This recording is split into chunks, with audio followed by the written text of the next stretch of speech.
혹시 내가 저축한 돈이 어떻게 우리 경제를 성장시키는 동력이 되는지 궁금해 본 적 없으세요?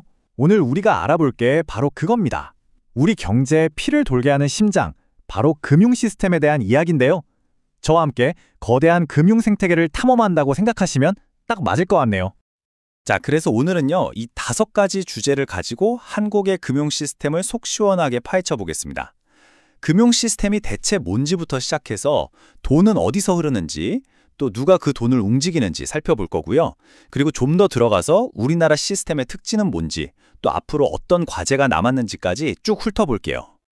자, 그럼 금융 시스템, 이게 도대체 뭘까요?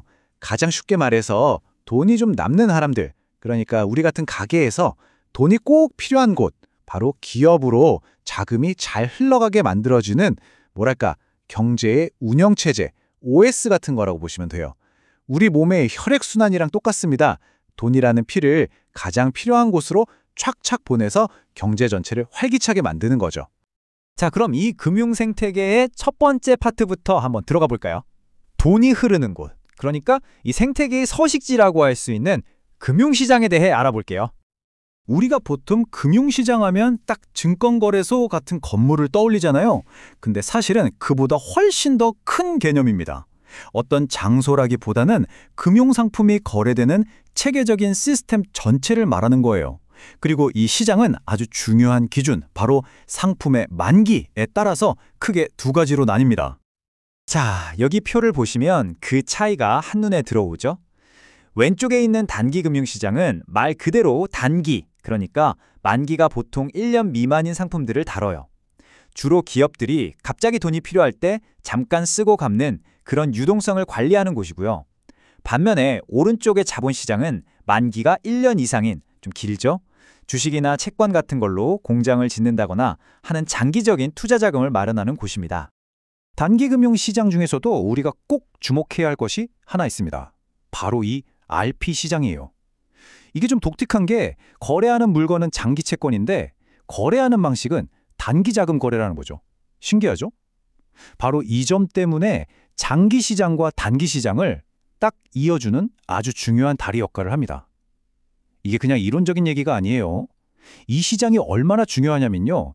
우리나라 중앙은행인 한국은행이 기준금리를 정할 때 2008년부터 바로 이 7일짜리 RP금리를 기준으로 삼고 있습니다.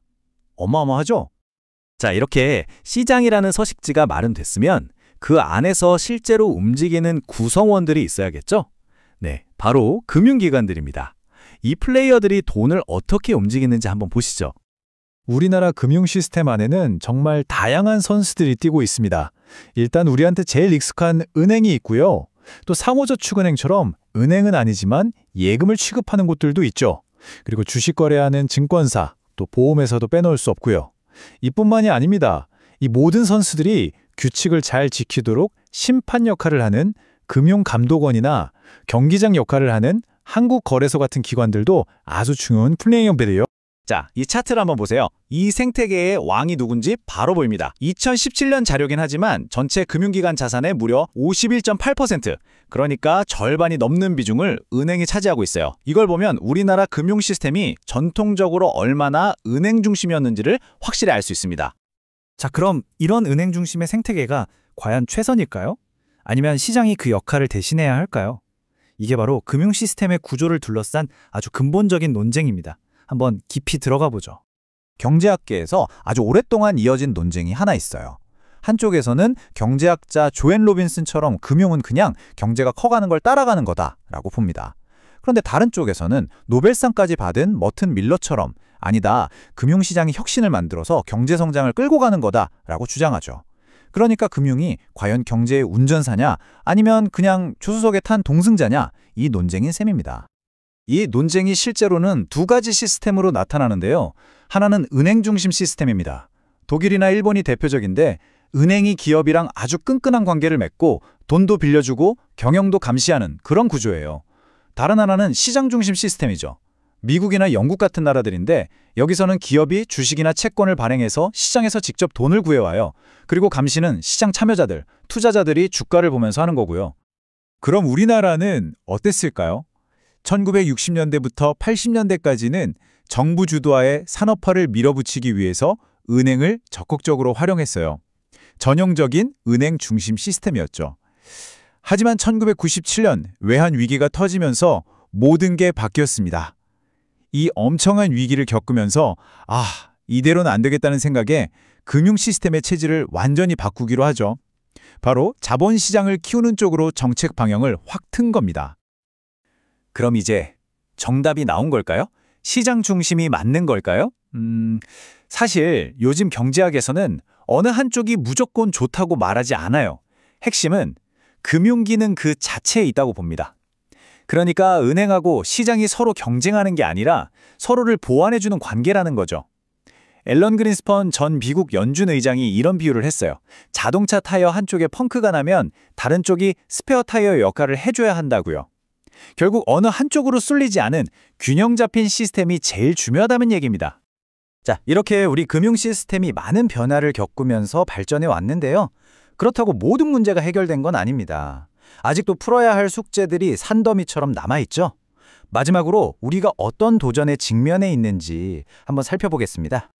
지금 보시는 것들이 현재 우리 금융계가 머리를 싸매고 있는 아주 복잡한 문제들입니다.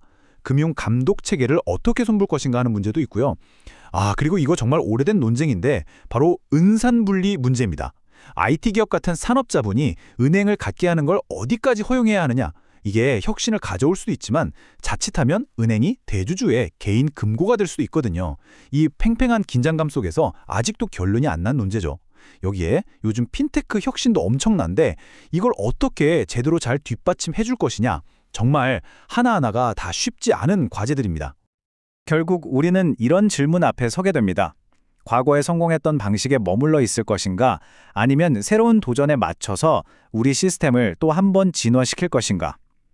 우리 경제의 심장인 이 금융 시스템이 과연 어떤 미래를 향해 뛰어야 할지 그 방향에 대해 우리 모두가 깊이 고민해야 할 때입니다.